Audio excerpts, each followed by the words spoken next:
আপনি যদি স্বামীর সাথে সহমরণে যান তাহলে স্বর্গলাভ হবে না। দয়া করে আপনি সহমরণে রাজি হবেন না। জোর করে সতী হওয়ার অধিকার থেকে বঞ্চিত করবেন রে বাবা মশাই। মেয়েটা কি সত্যি কিছু ভুল কথা কয়েছে? জানি তুমি এ কথা বলছো? হ্যাঁ বলছি। বেদপাত জীবন কোন সুখের? রোজ রোজ একটু একটু করে পুড়ে মরাচ্ছে, তো ভালো একেবারে পুড়ে মরে যাওয়া।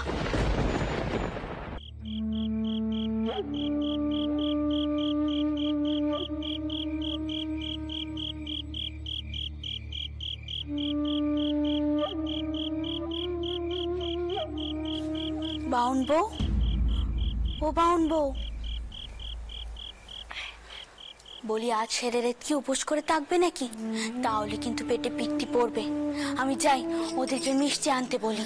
না না রানীমা, আমার জন্য চিন্তা করতে হবে না। শুনলুম তিনি নাকি শ্মশানে গিয়েছেন কারো সতী হওয়া বাধা দিতে। এতে তো ওনার জীবন যেতে পারে। রানীমা, উনি এমন ঝুঁকি কেন নিয়েছেন? তিনি পীড়ে হয়েছেন, কিন্তু কিচ্ছুটি করতে পারেননি।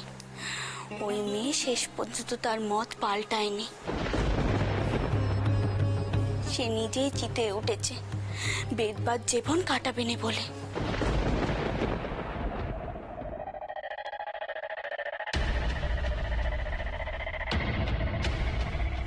আর এও তো সত্যি, যে মেয়ে একবার সতী হতে চায় তারপর না মরে তাকে সমাজ আর ফিরিয়ে নেয়নি।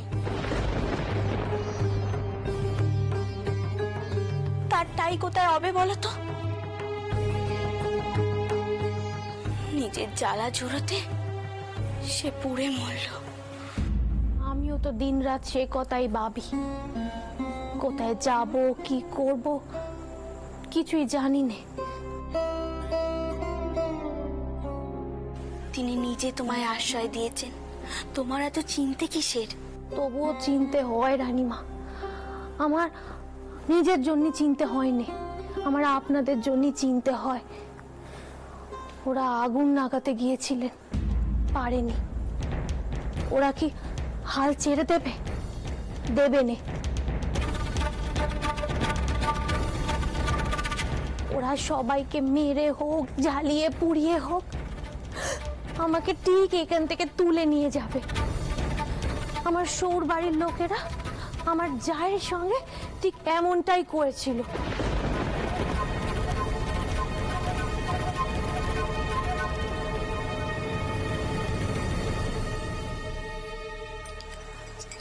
শোনো বাছা, তুমি আর তোমার সৌর ঘরে নেই।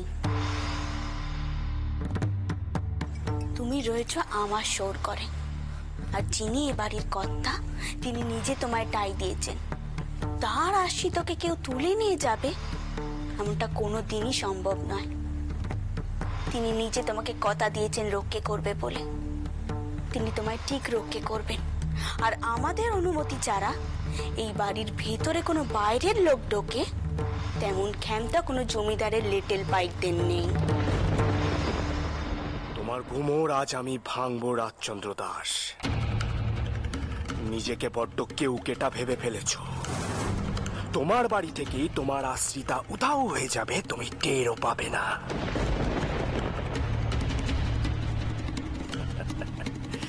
এরপর লোক সমাজে মুখ দেখাতে পারবে তো? তুমি মিছে ভয় পেও নে বাছা। টাউট যা করেন মঙ্গলের জন্য করেন। তোমার মঙ্গলের জন্য সেদিন টিনাকে তোমার কাছে পাঠিয়েছিলেন। বাচ্চা, তুমি এখন বসো, আমি মিষ্টি নিয়ে আসতে বলি। যাও বসো।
রাজচন্দ্র দাস, তুমি আর তোমার বউ বুঝতেও পারছো না কিভাবে তোমাদের ঘরে শীত কেটে তোমাদের গর্ব সম্মান সব লুট হয়ে গেল।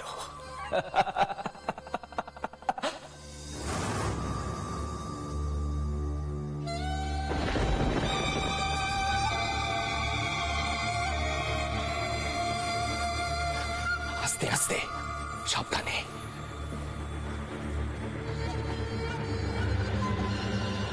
আচ্ছা শোন, এটাকে সাবধানে বাড়ুজ্যদের আড়তে নিয়ে যা। ওখানে সদানন্দ বাড়ুজ্য আছে, যা ব্যবস্থা নেওয়ার ওখানে নেওয়া হবে। কিন্তু কর্তা, সদরে যদি কেউ ধরে? আস্তে,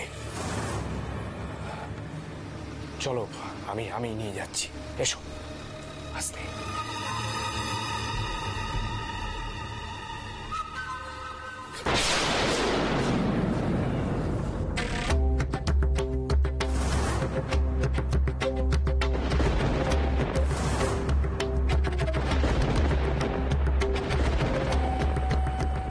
বস্তা নেই, কোথায় যাচ্ছ ভাই? এই বস্তায় কি আছে? এর মধ্যে আমার ব্যবসার জিনিস আছে বউঠান। ওই সকালবেলা একজনকে এক বস্তা নুন দেওয়ার ছিল, নানা কাজে দেরি হয়ে গেছে, তাই এখন নিয়ে যাচ্ছি। দাঁড়িয়ে আছিস কেন? চল। কেউ কোথাও যাবেনি।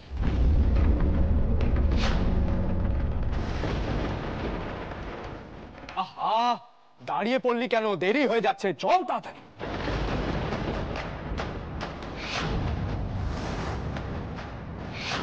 খবরদার,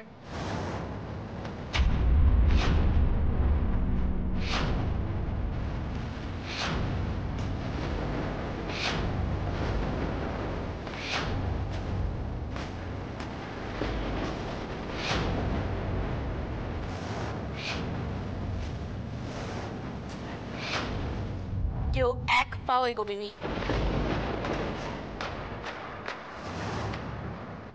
বস্তাখানা খোলো, আমি দেখবো এতে কি আছে।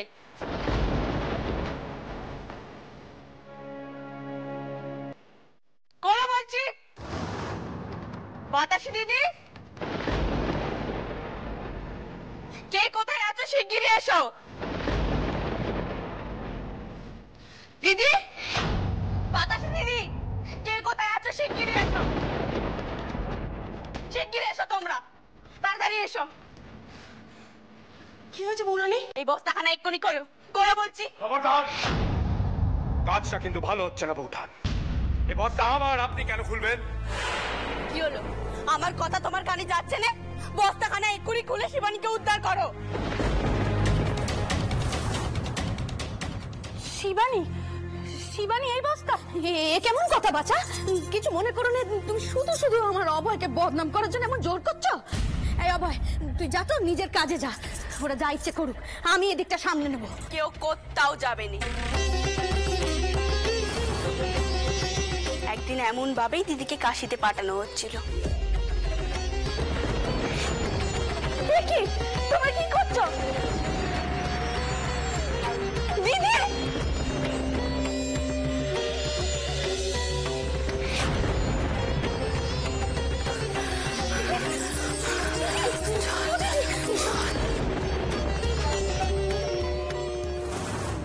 আপনারা হয়তো সবকিছু ভুলে গেছেন, কিন্তু আমি কিচ্ছুটি বলিনি।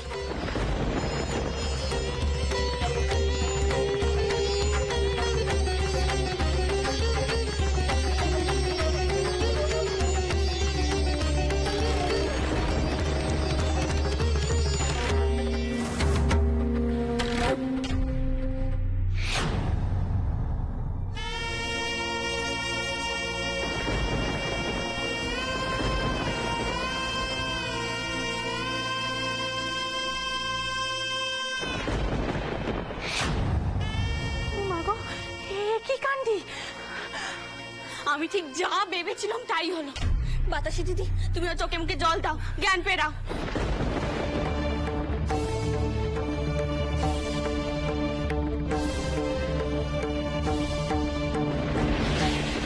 আমি চাইনে ভাই, আমি চাইনি তোমার দাদার কানেই কথাগুলো উঠুক, আর আমি এও চাইনি নিজের ভিটেতে ভাই ভাই রক্তারক্তি হোক। কিন্তু তোমাকে আর জবাবদিহি করতেই হবে। কেন শিবানীর এমন দশা করলে? ও কি অপরাধ করেছিল বলো? তুমি তো খুব ভালো করে জানতে ও এই বাড়ির আশ্রিতা, তাও তোমার লজ্জা করলো না ওকে অন্যের হাতে তুলে দিতে? বাবা মশাই সব সময় কইতেন, যদি বাড়িতে আগুন লাগে তবে আগে আশ্রিত পরিজনদের উদ্ধার করবে, তারপর নিজেদের কথা ভাববে।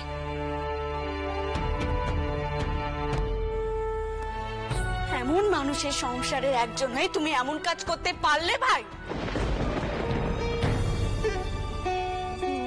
যাকে যাকে যা হবার তা তো হয়ে গেছে। আমি বলছিলাম কিছু মনে করো না, এখন এসব কথা থাক।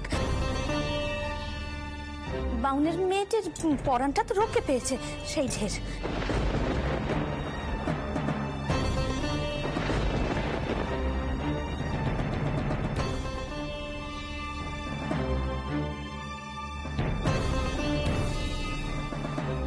রানী, তুমি বৌঠানকে নিয়ে ভেতরে যাও।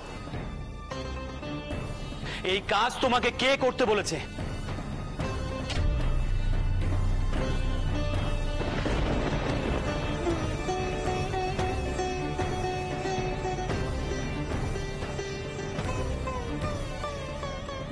তুমি ভয় পেও না বাচ্চা, ওরা তোমাকে কোথাও নিয়ে যেতে পারেনি আর পারবেও না। আমি কইছিলাম না, এ বাড়ির অন্দরের মেয়েদের ক্ষতি আর আমি হতে দেব না। ওই মেয়েকে বাঁচাতে গিয়ে এ বাড়ির বউ ঝিদের ক্ষতি করছেন বৌঠান। এ বাড়িতে এত বড় একটা অগ্নিকাণ্ড ঘটে গেল, তাও আপনাদের শিক্ষা হলো না। আমি বলে দিলাম সদানন্দ বাড়ুজ্জে দাদাকে ছেড়ে দেবে না। আচ্ছা বলুন তো, কার মূল্য বেশি? এমন একজনের যার ভাগ্যে সতী হওয়া লেখা আছে, নাকি এমন একজনের যার উপর দাঁড়িয়ে আছে এই গোটা মার বংশের ভবিষ্যৎ? আচ্ছা ভাই, তুমি কি করে এত জোর দিয়ে বলছো বলো তো যে শিবানীর ভাগ্যে সতী হওয়া লেখা আছে? আগের বারের মতো ভুল এবার আর হবে না। এখন থাক না এসব কথা, কি হচ্ছেটা কি? এই তোর কোথায় যাওয়ার ছিল না, যা সেখানে যা যা। কে কোথায় যাবে খুড়িমা?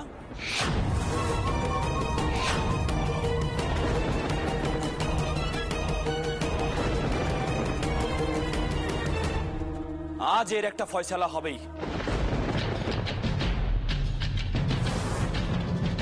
আজ অভয় আমার হাত থেকে মুক্তি পাবে না। না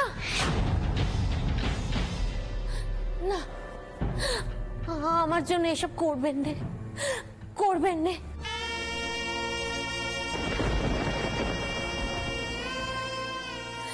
রক্ষে করো মধুসূদন, রক্ষে করো। দাদা আমি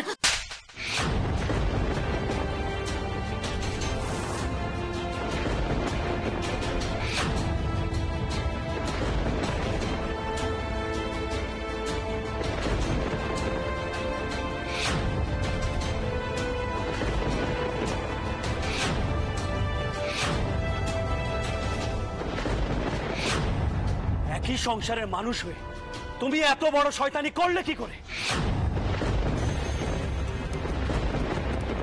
তোমার মন এত বিষাক্ত। আজ যদি ওই মেয়ে ব্রাহ্মণের মেয়ে না হয়ে তোমার মেয়ে হতো।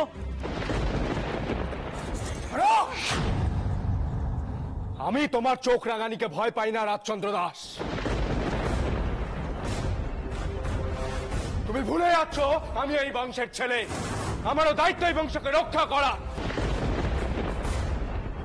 আর তোমার জন্য পদ্মমণির বিয়ে ভেঙে যাচ্ছিল।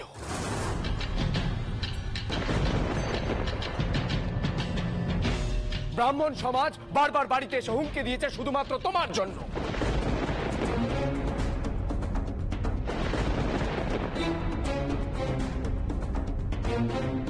মার বংশের সব সম্মান নষ্ট করেছো তুমি।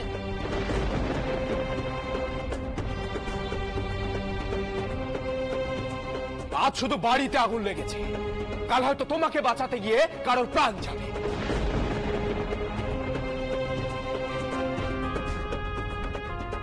আমরা তো এক ঘরে হবই, তোমার আর কি।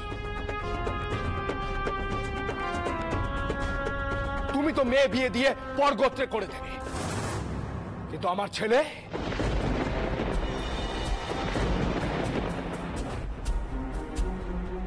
সে তো এই মার বংশের ভবিষ্যৎ, তার কথা ভুললে তো চলবে না। আমি যতদিন পর্যন্ত বেঁচে আছি ততদিন পর্যন্ত মার বংশের সব দায় দায়িত্ব আমার। একটা কথা তুমি ভালো করে মনে রেখো অভয়, প্রয়োজন পড়লে তোমার মতো ঘরের শত্রু বিভীষণকে আমি উপড়ে ফেলতে দ্বিধাবোধ করব না।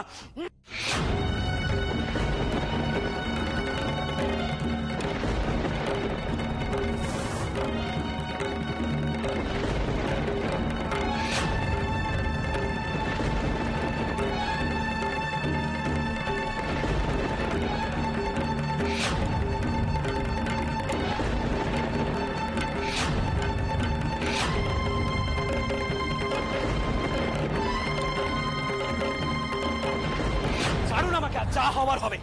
অভয়কে আমি ছাড়বো না। ছাড়ুন আপনি। চন্দন!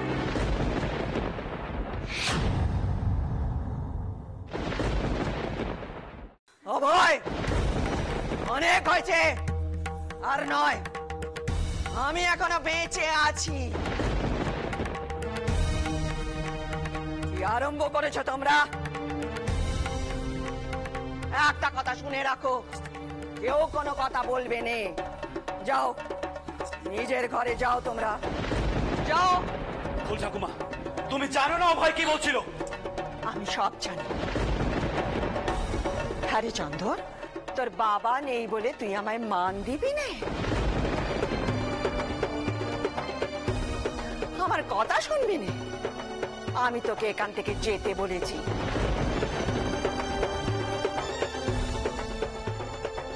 ছোট বউ, অভয়কে নিয়ে ঘরে যা। না ফুল ঠাকুমা, আজ এর একটা ফয়সলা হয়ে যা। হয় আমি বাঁচবো, না হয় তোমার বড় না। অভয়! দিনের পর দিন দাদার এই অন্যায় আমি মেনে নিতে পারছি না। শোনো শোনো ফুল ঠাকুমা, অভয় কি বলছে? এরপরে তুমি আমাকে চুপ করে থাকতে বলবে? আমি আদেশ দিচ্ছি, তোমরা ঘরে যাও। যাও বলছি। এই অভয়, অভয়, তোর আমার কথা শুনতে পাচ্ছিস না? চল বাবা, চল এখান থেকে, চল চল বাবা।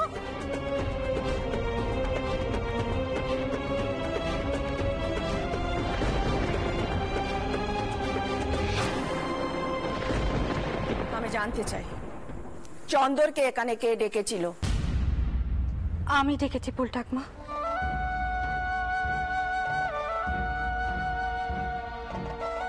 কেন ডাকবো না বলুন তো? বেদবাদের ওপর এই অত্যাচার আর কদিন চলবে বলুন দেখি? কখনো সংসারে বেটা ছেলেদের কুনজরের বলি, কখনো ব্রাহ্মণদের নানা রকম নিয়মের বলি। সব শেষে তো বলি হই আমরাই। তাই ঠাকুরপো যা করছে একদম ঠিক করছে। ঠাকুরপোর পাশে আমি আছি। ঠাকুরপো যদি নাটানাটি করে মেয়েদের মান রাখতে চায় তবে তাই করুক। নাথবু, কথাটা তুই ঠিক বলেছিস, কিন্তু বাই বাই রক্ত জড়াজড়ি তো ঠিক নয়। তাই আমাকে ডাকা উচিত ছিল। আসলে দিদি তো নিজেই ভুক্তভোগী, তাই মাথা ঠিক রাখতে পারেনি। দিদি, তুমি আমার সাথে এসো। এসো শিবানী, তুমি দিদিকে নিয়ে ভেতরে যাও। যাও যাও দিদি।